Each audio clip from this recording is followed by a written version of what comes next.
what drove CSCA in its early phase was not doing good, but working with and empowering residents to change the conditions of their lives and relating university curriculum to community needs. David Smith, CSCA founder. Skills Volunteering Cymru was founded by David Smith and became a registered charity on the 13th of April 1971. The name of the charity at this time was Cardiff Student Community Action, or CSCA. To understand why the charity was established, it is important to explore events happening at that time. Our founder, David Smith, arrived to Cardiff in 1969 to study industrial relations and sociology at University College, Cardiff. He had been actively involved in both Vietnam Solidarity Campaign demonstrations, anti-apartheid and anti-racist campaigns at college in Oxford. On arriving in Cardiff, he became secretary of the Socialist Society and was disillusioned by endless theoretical discussions, the traditional raise and give society of RAG, and the term time only approach of Cardiff University Social Services. In 1969, British citizens were protesting the apartheid South African rugby tour, a team which was closed to black players. The South African all-white government enforced policies of racial segregation. Under apartheid, non-white South Africans, who were the majority of the population, were forced to live in separate areas from white people. British protesters were sending a message of objection to the political state in South Africa and were opposed to the upcoming cricket tour for the South African team to tour England in 1970. Protesters used the rugby tour as a preview of the resistance to come during the cricket tour.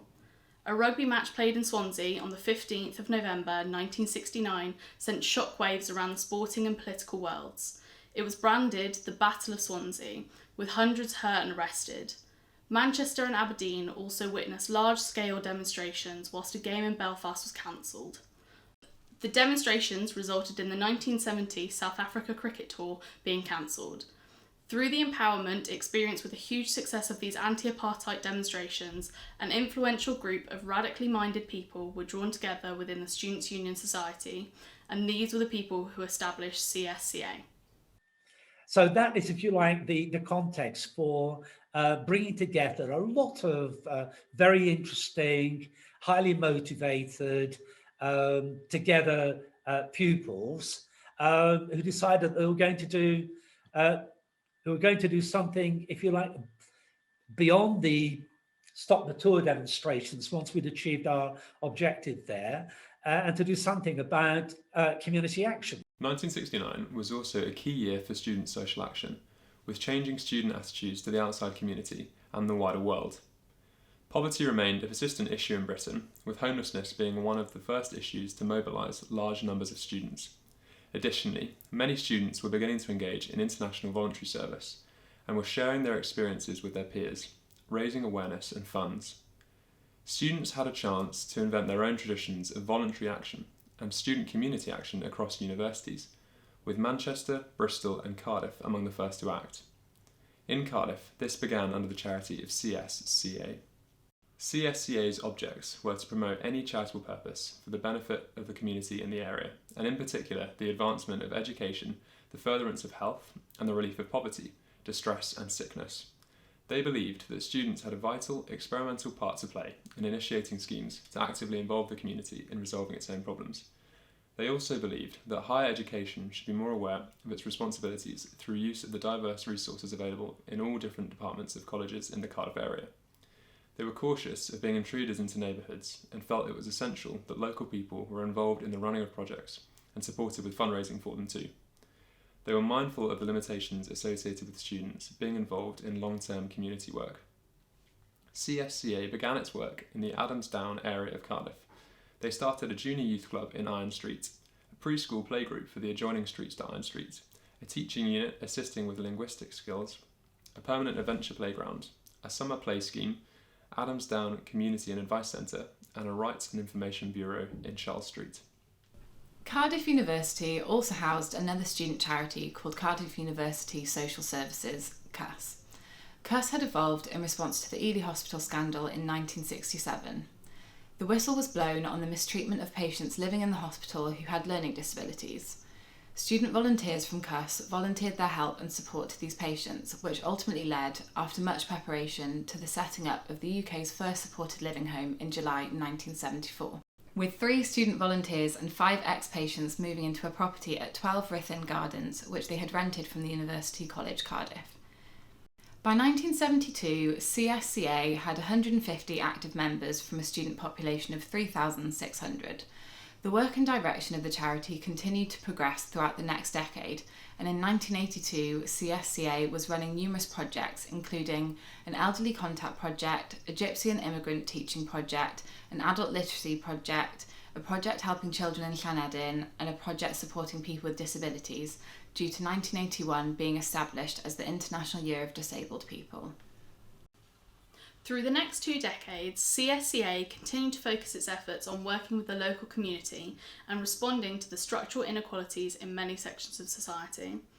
Our research shows that in 1986, the charity had over 200 active volunteers supporting a range of projects, including collecting old tools for use in third world countries, taking disadvantaged children on short holidays, providing a social club for psychiatric patients, and running an alternative school for children from the gypsy community. Additionally, throughout the 1980s, CSCA was leading the research and delivery of an access guide to Cardiff for people with disabilities. At the end of the 1980s, CSCA launched a campaign to raise awareness of disabilities and to campaign for better facilities for disabled students. Moving into the 1990s, the Community Advice Centre and Law Centre in ADAMSDOWN still remained one of the most incredible achievements of the charity. However, it seemed that many students were less interested in solving the problems in their local communities. In the mid-1990s, a large inquiry was undertaken into higher education by Sir Ron Deering, the chair of the School Curriculum and Assessment Authority. Part of that review was looking at the soft skills that students acquired. So it wasn't so much around what the quality of the degree was like. It was following feedback from industry that said students would come out of university and they may have great academic qualifications, but what they didn't necessarily have were some of the life skills and the soft skills that were needed to go straight into a career in industry or business. Volunteering was now viewed as a way to enrich your studies and gain new skills, whilst benefiting the community. There was more focus on the value of a volunteer, ensuring volunteers received a package of training to equip them in their roles, were celebrated for their efforts, received certificates for their volunteering, and all out-of-pocket expenses were covered. Legislation was changing too, with more emphasis on collecting references for volunteers, ensuring risk assessments and policies and procedures were in place to support them. In 1999, a new staff member joined the CUS team, who would play an integral part of this story. Andrea Dare explains that when she started working for CUS, the majority of their volunteering projects were supporting children and adults with disabilities. Meanwhile, in an office next door was CSCA, who mainly ran community-based projects such as trips for young carers, volunteer support at local mental health hospitals, and home improvements for those living in poverty. Andrea explained that it became very confusing for students to understand the difference between CUS and CSCA, and who to register with. Additionally, CUS was expanding as a charity, and outside of their work with the student volunteers, CUS was now managing over 50 supported houses and employing upwards of 100 staff members. CSCA had its own board of student trustees, and discussions began around the merging of the volunteering projects for both CUS and CSCA. Well, yes, perhaps it would be a good idea. You can get more volunteers. Volunteers have more chance to do what they want. Projects are going to benefit, and the project users are going to benefit. So it was a win-win situation. In 2001, the CSCA charity changed its name to Student Volunteering at Cardiff University, SVC for short, and all the volunteering projects fell under one umbrella. Additionally, at this time, CUS changed its name to Innovate Trust and focused its attention on supporting adults with disabilities to live as independently as possible. Under Andrea Dare's management, SVC went from strength to strength. SVC went on to achieve the Investors in Volunteers Award and facilitated, through the support of SVC's amazing volunteers, 30 volunteering projects across Cardiff. Andrea retired in the academic year of 2010 to 2011, and Adrienne Earls was employed as the new SVC manager. In the following academic year, SVC continued to blossom, For example, in the National Student Volunteering Week of February 2012, SVC supported over 200 students to undertake tasters in volunteering. SVC held their own Freshers Volunteering Fair, which included 31 internal stands, all promoting different SVC projects, including 6 secondary school projects and a primary school tutoring project. 2 new partnership projects were launched: Environmental Champions, a project with Cardiff Council, and a police volunteering project with South Wales Police. The following 3 years saw much expansion at SVC. They welcomed the SVC mascot, Stevie, into the charity and took on numerous fundraising events, including the annual SVC Jailbreak and the annual SVC Duck Race.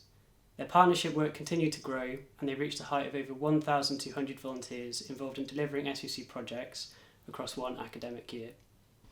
However, behind the scenes of community impact, change was afoot at the Students' Union. A new CEO had been employed and new ideas were emerging. The union were keen for SVC to merge with the Students' Union and become part of the union, with all SVC staff to be employed by the union. Find out what's the best for SVC. And the board at that time had a lot of concerns about the hopes and aspirations for where the union wanted SVC to go. So we probably spent the best part of 18 months trying to negotiate a way forward with the Students' Union, but I think we were both at such different points that it was very difficult to meet in the middle. So in 2015, we left the Students' Union, and as a staff team, the SVC staff team all moved into my dining room, and we spent several months working together in the dining room, trying to find what would be the next step for us and where we were going to go after that. Due to the loss of funding, SVC knew they could not sustain all the projects under their care, and ensuring they did what was best for the beneficiaries, SVC's projects were carved out between SVC and the new volunteering arm of the Students' Union, Cardiff Volunteering. In time, SVC found new premises at 5 Museum Place, where they are still currently based. They started to develop new partnerships and began working closely with all 3 of the local universities, including both Cardiff Metropolitan University and the University of South Wales. Due to these new partnerships, the areas SVC covered began to expand, to include Gwent, the Vale of Glamorgan and RCT. SVC began to open its doors to community members as well as students, and even started to support small numbers of under 18s to volunteer. In the summer of 2017, SVC started to work on a new charity structure in order to provide more support to its trustees, but additionally to give SVC more powers under charity law. In the summer of 2019, SVC changed its name to Skills Volunteering Cymru to reflect the way the charity had developed. SVC was keen to keep the acronym of just 3 letters used by the majority of its beneficiaries and partners. SVC continues to thrive now, working across South Wales and supporting all community members to volunteer, including the student population. What do you like about doing these little trips weekly? It's fun. Yeah. What else? What's your favourite trip been so far? Bowling. Why? Why was the bowling your favourite trip? Yeah, we fell down the I lane. knew you were going to say that. What's been your favourite trip, Harriet? I quite liked going to Caerphilly Castle. That was quite nice. It was a really nice sunny day for once in Wales. I like the eating ones most, personally. Mackenzie likes the eating ones the most, definitely. We went to Cardiff City Stadium, that was fun. It was decent. Yeah. Yeah, alright. And what impact has this had on you? What would you say, Mackenzie? More independent. Yeah. Yeah? Yeah? Yeah. Why do you like the independence? I can walk around the country as I'm on my own now. Yeah, cool. That's good. The charity has adapted well to the coronavirus pandemic and continues to provide volunteering opportunities in these difficult times. The mind, once enlightened, cannot again become dark. Thomas Paine, 1737 to 1809.